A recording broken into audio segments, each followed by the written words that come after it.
Buongiorno a tutti! Ciao a tutti! Allora, quest'oggi facciamo una ricetta che poi è legata a un'altra ricetta che abbiamo già visto e che troverete sempre all'interno del mio canale, e magari vi metto il link nella descrizione, che sono la cottura degli spinaci. In questo caso cosa vedremo? Vedremo come cucinare i gambi degli spinaci freschi. Non so se li avete mai mangiati, noi li adoriamo e quindi vi facciamo vedere come si fanno. Allora, come vedete li abbiamo puliti tutti dalle loro foglie. Ora li dobbiamo, cosa molto importante, lavare, quindi pulire con attenzione, perché i gambi contengono un po' di terra e non vogliamo mangiarci la terra, quindi dobbiamo vedere come pulirli bene. Allora, innanzitutto riempiamo una vasca del lavandino. Allora, quando avete riempito la vostra vasca, li sciacquate bene, sciacquateli magari più di una volta. I miei li avevo già sciacquati quando ho tagliato le foglie degli spinaci, quindi li prendiamo uno a uno, tagliamo la parte più estrema, la radice, questa qua la buttiamo, dopodiché rimarrà il cespo lo tagliamo a metà. Vedete come l'apriamo? Lo tagliamo ancora a metà, quindi lo tagliamo in 4 parti in pratica, perché ci serve per pulirlo bene dalla sabbia. Quindi ne prendiamo uno alla volta e puliamo la radice, che è la cosa più importante. Con le mani e sotto l'acqua puliamo bene la radice, ok? E lo mettiamo nella nostra ciotola. Facciamo così con tutti i cespi. Allora, prendiamo una pentola capiente tipo wok possibilmente, ok? Accendiamo il fuoco più grande che avete e lo mettiamo a fuoco medio-basso. Mettiamo sul fondo dell'acqua calda o bollente, se ce l'avete la riscaldate in un pentolino.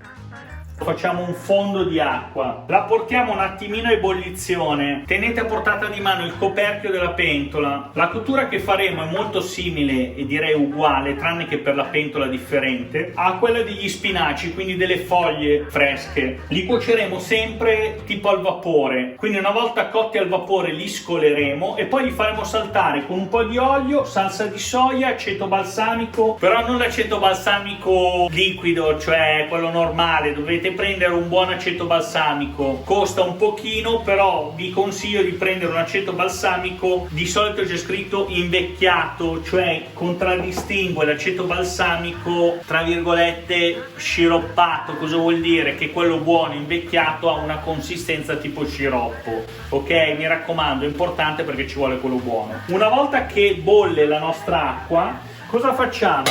Iniziamo a buttare, tagliandoli a metà, i nostri gambi dentro e via. Intanto copriamo col coperchio,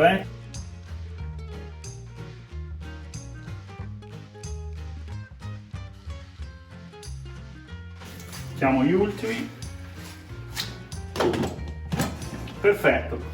Li facciamo andare per 10 minuti, un quarto d'ora. Vedrete che la consistenza cambierà notevolmente, nel senso che si ammorbidiranno e il volume diminuirà di molto. Dopo qualche minuto mettiamo un filo di olio sui nostri spinaci.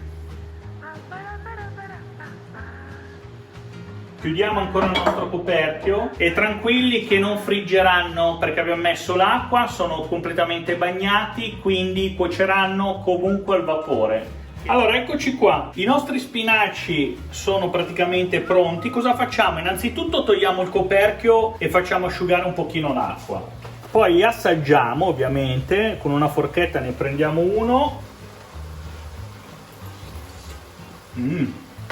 Poi cosa facciamo? Prendiamo i nostri spinaci, li mettiamo in un colino, scusate, in un colapasta, li lasciamo un attimino lì. Nel frattempo la pentola la rimettiamo sul fornello, buttiamo dell'olio, basta un filo di olio, giusto per il fondo. Se volete buttate anche uno spicchio d'aglio, io questa volta non lo butto. Scaldate bene l'olio, prendiamo i nostri spinaci e li ributtiamo dentro, li facciamo saltare un attimino oppure muoveteli con il forchettone.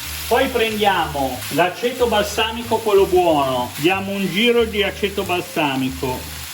Poi prendiamo la soia, io vi consiglio quella che di solito è meno salata perché già è salatissima, quindi buttiamo della soia abbondante sopra ai nostri gambi di spinaci, li giriamo bene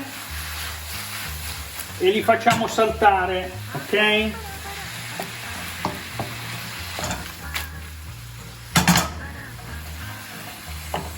Li assaggiamo e vediamo se vanno bene in quanto a sapore. Perfetti.